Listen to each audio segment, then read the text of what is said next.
আদালতের আদেশে স্থগিত হয়ে যাওয়া পাবনা 1 ও 2 আসনের আপিল শুনানি চলছে। এ নিয়ে আরও জানাতে সরাসরি যুক্ত হচ্ছেন সহকর্মী ইমদাদুল আজাদ। ইমদাদ, জানাবেন যে পাবনার 2 আসন নিয়ে আপিল শুনানি কখন নাগাদ শেষ হতে পারে এবং কী তথ্য আছে?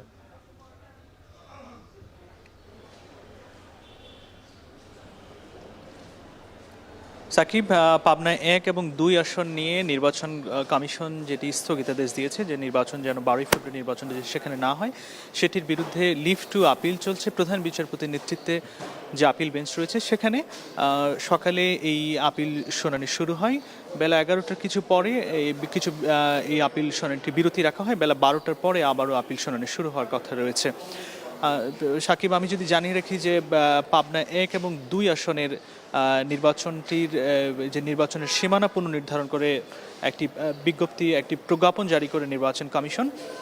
সেই প্রজ্ঞাপনে পাবনা 1 আসনের সীমানা, বিশেষ করে সাথিয়া 1কে নিয়ে পুরো পাবনা 1 ঘোষণা করা হয়। এখানে আগের যে বেড়া উপজেলার 4টি ইউনিয়ন এবং একটি পৌরসভাকে বাদ দেওয়া হয়। এই বাদ দেওয়ার ফলে সংক্ষুব্ধ হয়ে কিছু ব্যক্তি হাইকোর্টে রিট দায়ের করে এবং হাইকোর্ট পরবর্তীতে নির্দেশ দেয় যেন নির্বাচন কমিশন আগের অবস্থায় এই সীমানাটি পুনর্নির্ধারণ করা হয়। পরবর্তীতে হাইকোর্টের এই আদেশের বিরুদ্ধে আরেকটি পক্ষ আপিল দায়ের করে। পরবর্তীতে উচ্চ আদালতের নির্দেশে নির্বাচন কমিশন এই নির্বাচনটি বন্ধ রাখে।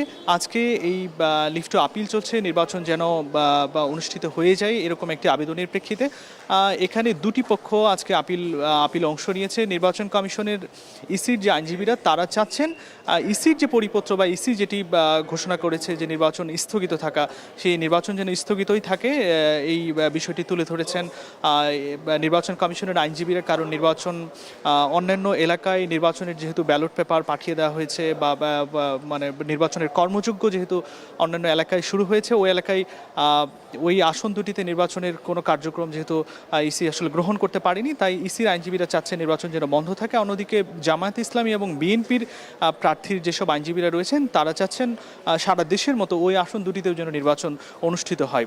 তো আমরা হয়তো বেলা 12টার আরও কিছু পরে জানতে পারবো যে আসলে আপিল বিভাগ আসলে কি সিদ্ধান্ত দিচ্ছেন, নির্বাচন হবে কি হবে না, বা এই ইসির সিদ্ধান্তটি বহাল থাকবে কি থাকবে না। বেলা 12টার পরে বিরতির পরে আবারও আপিল শুনানি শুরু হবে। প্রধান বিচারপতির নেতৃত্বে তিনি আপিল বেঞ্চে আমরা হয়তো কিছুক্ষণ পরে এই বিষয়টি জানাতে পারবো যে পাবনা 1 এবং পাবনা 2 আসন নিয়ে প্রধান বিচারপতির নেতৃত্বে তিনি আপিল বেঞ্চ আসলে কি সিদ্ধান্ত নেয়। আরও কিছু বিষয় যদি জানাই যে এই পাবনার 2টি আসনের আপিল শুনানি চলছে, সে খবর